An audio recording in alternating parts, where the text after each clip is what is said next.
70% des accidents de la route sont liés à des déplacements professionnels. Pour vous dire que les employés ont une responsabilité énorme en matière de santé et sécurité de leurs collaborateurs. Lorsque nous exploitons les statistiques de 2024, nous avons constaté une baisse de l'ordre de 15% des accidents de la route durant cette année.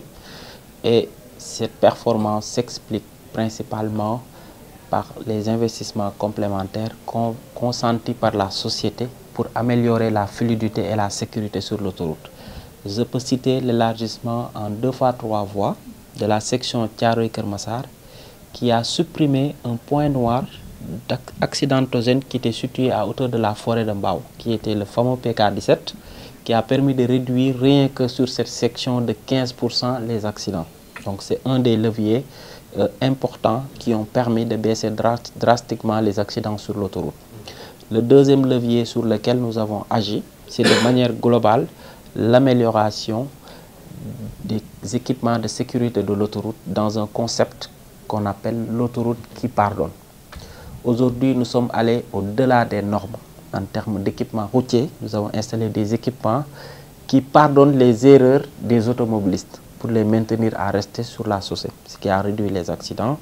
Un autre levier sur lequel nous avons agi, c'est la sensibilisation. Donc, nous avons organisé au courant de l'année plusieurs activités de sensibilisation des automobilistes. Un autre levier sur lequel nous avons agi, c'est ce qu'on appelle l'éducation routière. Nous avons depuis 2 ans parrainé 10 établissements scolaires situés le long de l'autoroute à travers des protocoles qui nous ont permis d'intégrer dans la formation de nos enfants des sensibilisations de sécurité routière.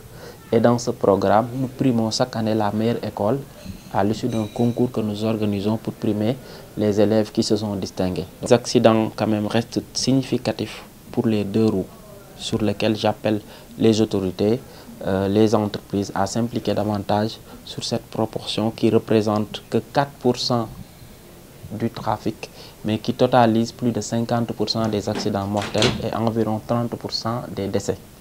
Donc pour vous dire qu'une attention toute particulière doit être accordée aux conducteurs de 2 roues, raison pour laquelle au courant de l'année nous avons acheté des casques de sécurité normés que nous avons offerts aux conducteurs de 2 roues.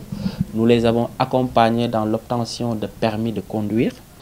En 2024, plus de 5200 accidents de la route ont été enregistrés, causant ainsi plus de 8500 blessés et près de 700 décès.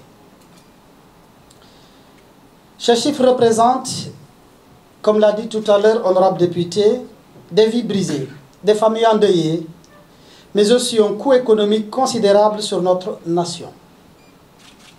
En effet, l'impact économique de cette tragédie équivaudrait à près de 8% du PIB.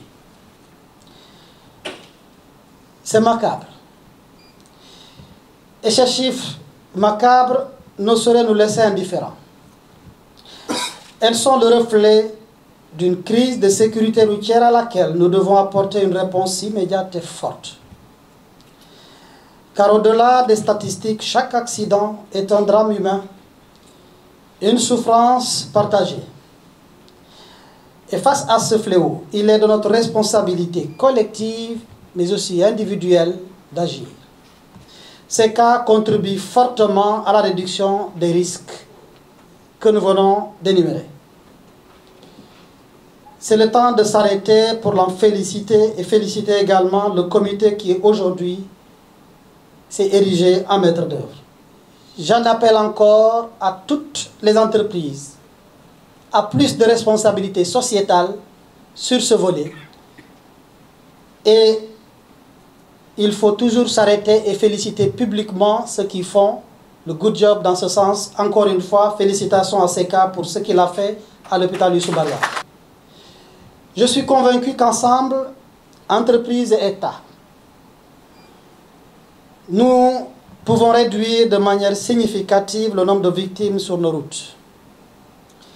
La sécurité routière doit devenir une priorité partagée, un devoir pour chacun d'entre nous, pour un Sénégal solidaire.